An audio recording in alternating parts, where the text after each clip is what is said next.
नमस्कार दोस्तों, आज आम आदमी पार्टी अपने पुराने अंदाज में देखने को मिल रही है। आज आम आदमी पार्टी की तरफ से सामूहिक उपवास का आयोजन किया गया है। आप देख सकते हैं कि तमाम नेता आम आदमी पार्टी के इस वक्त यहाँ पर मौजूद है। संजय सिंह, आतिशी और यहाँ पर शैली ओबरॉय मौजूद हैं, दिलीप पांडे, तमाम नेता इस वक्त मौजूद है और पीछे कार्यकर्ताओं का जमावड़ा इस वक्त लगा हुआ है। कहा जाए कि आज एक पूरे पुराने अंदाज में अपने जिस आंदोलन के जरिए आम आदमी पार्टी उभरी थी, उसी अंदाज में फिर एक बार अपना विरोध प्रदर्शन दर्ज करने के लिए आम आदमी पार्टी जो है एक उपवास का तरीका अपना रही है। कहा जाए कि पूरी गांधी पथ पर, गांधीवादी पथ पर चलते हुए फिर एक बार आज आम आदमी पार्टी जंतर मंतर पर आ गई। यहाँ पर कुछ कार्यकर्ताओं से बात करने की कोशिश करूंगी कि आखिर इन लोगों का क्या कुछ कहना है। आइए चलते और जानते हैं। सर, क्या नाम है आपका? एसके राय। सत्येंद्र कुमार। अच्छा, आपने भी उपवास रखा हुआ है? हाँ जी। अच्छा, तो क्या कहेंगे, आज पुराना अंदाज आम आदमी पार्टी का देखने को मिल रहा है। इस अंदाज के चलते क्या इससे आम आदमी पार्टी कोई संदेश दे पाएगी, नहीं दे पाएगी, और बीजेपी पार्टी पर दबाव बना पाएगी, नहीं बना पाएगी? बिल्कुल डबल ताकत से अरविंद जी मजबूत होंगे। वो जेल के अंदर ज़्यादा मजबूत है, जेल के बाहर रहते तो शायद कम, लेकिन जेल के अंदर पूरी ताकत से है, डबल ताकत से है। जेल के अंदर रहकर उनकी मजबूती और ज्यादा बढ़ गई है। ठीक है, नेता बन गए हैं, अंतर्राष्ट्रीय नेता बन गए हैं, विश्व विख्यात एकदम। अच्छा, तो आपको लगता है जिस तरीके से खबरें विश्व में जा रही हैं, तो वो अंतर्राष्ट्रीय नेता की छवि उनकी उभर रही है? सब कोई जानने लगा है, सब कोई गूगल करने लगा है अरविंद केजरीवाल कौन है। वैसे तो कोई मोहताज नहीं रहे हैं। मोहल्ला क्लिनिक और शिक्षा के लिए पूरे वर्ल्ड में यूएन ने भी आवाज़ उठाई है इस गिरफ्तारी के खिलाफ। ये एक छोटे मोटे नेता ने नहीं आवाज़ उठाई है, ये आधिकारिक तौर पर अमेरिका देश ने उठाया है, ये आधिकारिक तौर पर जर्मनी देश ने उठाया है। ये बहुत बड़ी फक्र की बात है हमारे लिए कि इतने बड़े पर इनकी ऊर्जा जा रही है। बहुत बहुत शुक्रिया। आप भी इसी प्रोटेस्ट में आए हुए हैं? या मैं मुंबई से आया। मैं सबके लिए ये शैतान का राजा मोदी केजरीवाल को प्रिपेयर करते हैं नेक्स्ट प्राइम मिनिस्टर बनने के लिए। क्या करने के लिए? नेक्स्ट देश का प्राइम मिनिस्टर बनने के लिए उसके जेल में कोई किसके डालने की वो सब सिखाता है। शैतान है मोदी, एक शैतान का राजा है। तो प्रधानमंत्री उन्हें शैतान क्यों कह रहे हैं? वो तो कहते हैं देखिए हमने देश का विकास किया है। भाई भगवान का काम करते हैं, उसका औरत के थोड़ा फ्रीडम लेके दे, ऐसा भगवान बताया। फिर भी उसका घर पे 32 टाइम्स मैं गया, फिर भी ये फ्रीडम नहीं देते, सबके से उसका कंट्रोल में रखते हैं। कौन सी आज़ादी छिन गई है आपकी, ये बताइए। इधर भी नहीं जा सकता है। मैं इधर आया तो वो नहीं आ सकती है, अयोध्या में वो नहीं जा सकती है, अयोध्या में राम मंदिर के वो नहीं जा सकते है। कौन नहीं जा सकते? बीजेपी वाले। मोदी उसका औरत वो नीचाते, उसके नीचाते मेरा फोटो आने का, मेरा नाम आने का, सब प्लेस में। मैम, आज आम आदमी पार्टी अपने पुराने अंदाज में फिर एक बार दिख रही है, तो क्या लगता है उस आंदोलन से जन्मी पार्टी, क्या लगता है कि इस आंदोलन के जरिए अपने मुखिया को जेल से बाहर ला पाएगी और अपने अन्य नेताओं को? देखिए, मोदी जी ने बहुत बड़ी भूल कर दी अरविंद केजरीवाल जी को जेल में डाल के। उन्होंने सोचा नहीं होगा, उन्हें लगा होगा 2-4 दिन आवाज़ उठाएंगे बैठ जाएंगे, पर देखिए कि किस तरह लगातार धरना, प्रदर्शन, उपवास सब जारी है। सिर्फ दिल्ली में नहीं, आज पूरी दुनिया में लोग उपवास पे बैठे हुए हैं, क्योंकि जो अरविंद केजरीवाल जी की गिरफ्तारी है, इसकी खबर पूरी दुनिया में चल रही है। यूनाइटेड नेशंस में, अमेरिका की पार्लियामेंट में, हर जगह आवाज़ उठी है कि कैसे गैर कानूनी तरीके से अरविंद केजरीवाल को गिरफ्तार किया है। तो बहुत बड़ी मूल है। मैं कहूँगी कि अरविंद केजरीवाल जी की गिरफ्तारी एक वाटरशेड मोमेंट है। आप देखिए कि कैसे एकदम से पलटने वाला है। आप मैम, क्या लगता है जिस तरीके से देश ही नहीं विदेशी मीडिया के अंदर भी अरविंद केजरीवाल जी की खबर चल रही है, तो क्या इससे वो राष्ट्रीय ही नहीं उनकी अंतर्राष्ट्रीय नेता की भी छवि उभरेगी इससे?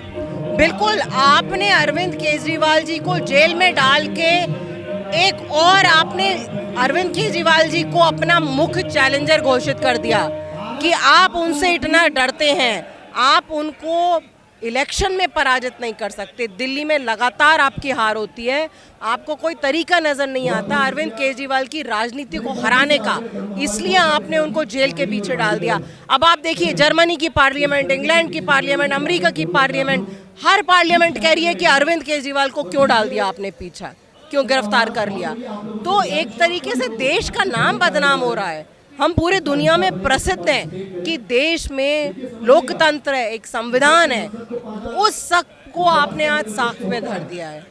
ठीक है, बहुत बहुत शुक्रिया। तो देखिए यहाँ पर हम कई लोगों से बातचीत करने की कोशिश कर रहे हैं और भी कोशिश करते हैं कि वहाँ पर जो कार्यकर्ता मौजूद हैं, जो और लोग हैं, उनसे बातचीत करने की कोशिश करते हैं। देखिए इस वक्त ये पूरा जंतर मंतर का माहौल है जहाँ आम आदमी पार्टी के लोग चारों तरफ दिखाई दे रहे हैं और कोशिश करते हैं, इनसे बातचीत करने की कोशिश करते हैं। आपने भी उपवास रखा है? हाँ जी, हाँ। कब तक रखेंगे? 5 बजे तक। 5 बजे तक आपका भी उपवास चलेगा? तो कोई दिक्कत नहीं हो रही है? नहीं, कोई दिक्कत नहीं है। देश जागृत हो रहा है, भ्रष्टाचारी भगाए जा रहे हैं, तो उपवास का गांधी की तरफ 10 दिन में चलेगा, उपवास करेंगे। अच्छा, 10 दिन तक चलेगा, वो भी आप रखेंगे? बिल्कुल करेंगे। उत्साह है, खून में उत्साह है। 75 साल की उम्र में भी अभी 25 साल की जवानी आ रही है, तो ऐसी कोई बात नहीं है। मतलब इस उम्र में भी लड़ाई लड़नी हो अगर देश के लिए, तो उसके लिए तैयार? बिल्कुल तैयार है। अरविंद केजरीवाल को जो जेल में डाला गया, उसके लिए क्या कहें? अरविंद केजरीवाल को बेकसूर जेल में डाला, जो कसूर के लिए काम कर रहा था, देश के शिक्षा, देश के स्वास्थ्य के लिए काम कर रहा था, उसको जेल में डाला गया। ये कितना बड़ा अत्याचार है।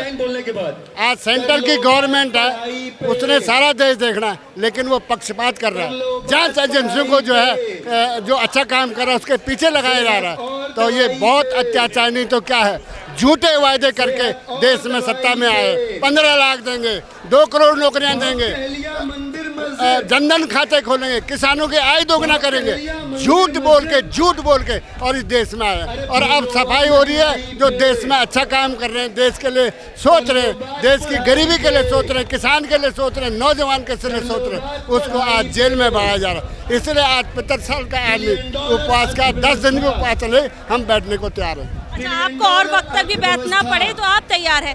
2024 के चुनावों के लिए कौन कौन से मुद्दे होंगे, वो जरा मुझे आप जल्दी बताइए। जो लोग लड़ रहे हैं, वो उनका जो इंडिया गठबंधन है, वो उनका अभी आएगा नारा, क्या करना क्या नहीं करना, उसको आगे करेंगे, गली गली मोहल्ले में करेंगे, हर प्रांतों में करेंगे। बहुत बहुत शुक्रिया। और भी लोगों से मैं यहाँ पे कोशिश करूंगी।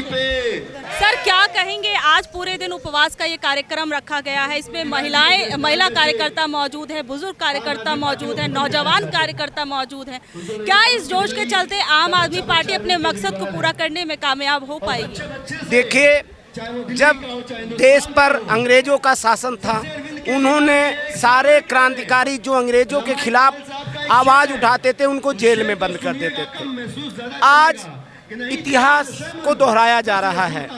आज बिना गुनाह किसी को भी ईडी सीबीआई भेज करके गिरफ्तार कर लो, जेल में डाल दो। ये तो तानाशाही है। और गांधी जी ने तानाशाही का जवाब भूख हड़ताल से, उपवास से, सत्याग्रह से दिया था। तो उसी हथियार को हम लोग गांधी जी के सिद्धांतों पे चलते हुए, उनके आदर्शों का अनुकरण करते हुए, तानाशाह के कानों तक आवाज़ पहुँचे। इस भूख हड़ताल के माध्यम से, उपवास के माध्यम से भगवान उनको सद्बुद्धि दे। अभी यहाँ एक गांधी जी का भजन चल रहा था, रघुपति राघव राजा राम, पतित पावन सीता राम, सबको सन्मति दे भगवान, सबको नहीं, हम तो कहते हैं तानाशाह को भगवान सन्मति दे दें। कम से कम वो तानाशाही, वो हिटलर शाही छोड़ करके देश के विकास में सब मिल करके पक्ष विपक्ष को लेके चलें। एक बेहतरीन संविधान है, लोकतंत्र है, लोकतांत्रिक तरीके से चुनाव लड़ें। इस प्रकार से जेल में डाल करके, खाता फ्रीज करके कैसे चुनाव, निष्पक्ष चुनाव होगा? आपको लगता है कि इस बार का अगर चुनाव होगा तो वो निष्पक्ष चुनाव नहीं होगा? देखिए, ये जो खेल होता है, 11 खिलाड़ी होते हैं।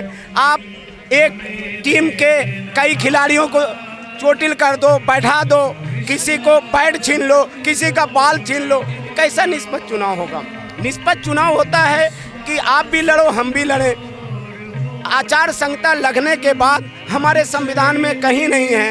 एक लोकतांत्रिक प्रक्रिया निष्पक्ष चुनाव तब माना जाता है जब आप विपक्ष को भी चुनाव लड़ने दो। बहुत बहुत शुक्रिया। पीछे इतनी शक्ति हमें देना दाता, ये एक भजन आगे चल रहा है, जो क्या लगता है वो शक्ति आम आदमी पार्टी को मिल पाएगी चुनावों के लिए? तो साथ साथ आपने देखा होगा भैया संजय सिंह का जमाना, तो मंगलवार को जेल से बाहर आए, तो भगवान रामचंद्र के साथ साथ उन्होंने जज साहब के मुंह पे बैठ के उन्होंने वही कहा जो होना चाहिए था। ये सत्य है। आम आदमी पार्टी मंगलवार को ही जन्मी थी, मंगलवार की सब कुछ हो रहा है, हर काम मंगलवार को होता है। मतलब मंगल बड़ा शुभ है और मंगल ही मंगल होगा। मंगल ही मंगल है, मंगल ही मंगल है। और आने वाला 15 तारीख है, हो सकता है भगवान ने चाहा अरविंद केजरीवाल जी बाहर आएंगे, और जरूर आएंगे भगवान ने चाहा तो अगर मान लीजिए लंबे वक्त तक अरविंद केजरीवाल जी जेल के अंदर रहते, नहीं आ पाते हैं बाहर, तो कैसे आम आदमी पार्टी एक अपने नेता को जेल से बाहर निकालने की लड़ाई लड़ेगी? दूसरी चुनावी लड़ाई कैसे लड़ेगी? चुनावी लड़ाई हम लोग हैं ना, उनकी क्या हो, तो जो हुक्म करेंगे हम लोग करते रहेंगे, उसकी टेंशन नहीं है। जो वो कहेंगे, जो आदेश देंगे वहाँ से बैठ के वो हम करते रहेंगे। हमारा भारत का कार्यकर्ता बहुत सक्षम है, स्वयं अपने आप को अरविंद केजरीवाल समझता है।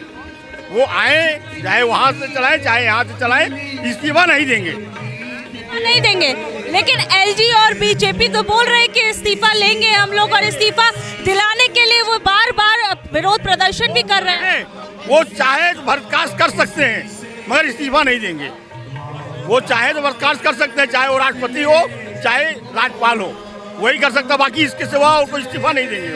वो उन्हें बहुमत में सरकार है कि हमारे संविधान में कहीं भी ऐसा प्रावधान नहीं है किसी मुख्यमंत्री चुने हुए और जो प्रचंड बहुमत से जीते हों उनको जेल में डाल दो। देखिए, अरविंद केजरीवाल एक व्यक्ति नहीं है, एक मुख्यमंत्री हैं। पिछले लगभग 20 दिनों से एक चुने हुए मुख्यमंत्री को बंद करके रखा है। तो लोकतंत्र की तानाशाही है। यूएन ने भी इसकी निंदा की है। सर इधर आ जाइएगा थोड़ा आगे। सर क्या कहेंगे, जिस तरीके से आज सारे आम आदमी पार्टी के लोग तो इकट्ठा हो गए हैं, लेकिन ये इकट्ठे हुए लोग क्या अपनी ताकत या अपनी आवाज वहां तक पहुंचा पाएंगे जहां तक पहुंचनी चाहिए? बिल्कुल आवाज पहुंचा रहे हैं और पूरे देश में उपवास का कार्यक्रम चल रहा है। अरविंद केजरीवाल एक विचारधारा है और विचारधारा कभी खत्म नहीं होती। यह विचारधारा आंदोलन से निकली हुई विचारधारा है और हर कोई केजरीवाल है। कितने केजरीवाल को पकड़ोगे? ये जुर्म की चक्कर के लिए एक एक व्यक्ति, माताएं बहनें तैयार हैं। शिक्षा की बात नहीं करोगे, स्वास्थ्य की बात नहीं करोगे, युवा बेरोजगार हैं, दवाई हॉस्पिटल में नहीं है, देश के पेपर लीक हो जा रहा है, देश कहाँ पे टिका हुआ है? इस बार सीधे तड़ी पार, बीजेपी का मतलब तड़ी पार। लेकिन बीजेपी इस बार 400 पार बोल रही है और बड़े ही कॉन्फिडेंस के साथ 400 पार बोल रही है। इसलिए बोल रही है कि सब सिस्टम उनकी सेटिंग पे है, लेकिन जनता इस चीज को समझ रही है। और उनके चेहरे पे देखें आप, जिस दिन से अरविंद केजरीवाल को उन्होंने पकड़ा है, गिरफ्तार किया है, उस दिन से उनकी उल्टी घंटी चालू हो गई। आपको याद होगा चंडीगढ़ मेयर का चुनाव, वहाँ पे वो जूता खाए। दूसरा, कोर्ट ने जो है इलेक्ट्रोल बॉन्ड का पकड़ा। तीसरा, सीएम साहब को जब जेल भेजा, जब जब अत्याचार हुआ, जब जब नाश रावण का होना था, तो श्री रामचंद्र जी को अवतार लेना पड़ा। आज के युग में अरविंद केजरीवाल जी दुष्ट दानव का संहार करके रहेंगे और भाजपा की जमानत जब्त होगी। ठीक है। अच्छा सर, मैं ये पूछना चाह रही हूँ कि कुछ जो आम आदमी पार्टी के लोग हैं और आम आदमी पार्टी के नेताओं की तरफ से बार बार ये आरोप भी लगाया जा रहा है कि कई हमारे विधायकों की खरीदने की कोशिश की जा रही है। पंजाब से भी एक मामला सामने आया था, तो क्या वाकई ऐसा है कि विधायकों को अब खरीदने तक की कोशिश की जा रही है? देश देख रहा है आप महाराष्ट्र में देखें, आप विधायकों को तोड़ के सरकार बना ली गई। तो कई ऐसे राज्य हैं विधायक जनता कांग्रेस को चुनती है और सरकार बीजेपी की बनती है। कई सारे विधायकों पे फोन आए, विधायक ने, हमारे विधायक साथी ने बाकायदा नंबर जारी किया कि हमारे पे इस नंबर से फ़ोन आ रहे हैं कि हमें 25-25 करोड़ की लालच दी जा रही है। उनके बस का कुछ नहीं है, ईवीएम हैक करना है और सिर्फ सरकार चलानी है। वो सिर्फ संविधान को बदलना चाहते हैं। संविधान को बदलना चाहते हैं, इतना आसान है क्या संविधान को बदल पाना? जब लोकतंत्र की ताकत वोट से है और जब वो पूर्ण बहुमत में होंगे तो कुछ भी कर सकते हैं। ये तो जनता को समझना पड़ेगा कि संविधान और अपने हक के लिए सबको रोड पे आना होगा। शिक्षा के लिए, स्वास्थ्य के लिए, बुजुर्गों के पेंशन के लिए, देश के आर्थिक विकास के लिए, पेपर लीक न हो उसके लिए सभी को एकजुट होकर अब कदम से कदम मिलाकर जन सहभागिता के द्वारा अरविंद जी के हाथों को मजबूत करना है। इस बार 40 पार भी नहीं होगी। तो देखिए, यहाँ पर कई आम आदमी पार्टी के लोगों से बातचीत करने की कोशिश की। आगे मंच का पूरा नज़ारा हमने आपको दिखाया, किस तरीके की क्या क्या चीज़ें चल रही है। लगातार यहाँ पर कई ऐसे भजन गाए जा रहे हैं और मतलब एक तरीके से कहा जाए कि वो पुराना रूप जो मैं बार बार कह रही हूँ आम आदमी पार्टी का फिर देखने को मिल रहा है। आप लोग इस बारे में क्या कुछ कहेंगे? नीचे देगा कमेंट बॉक्स में ज़रूर बताइएगा। धन्यवाद।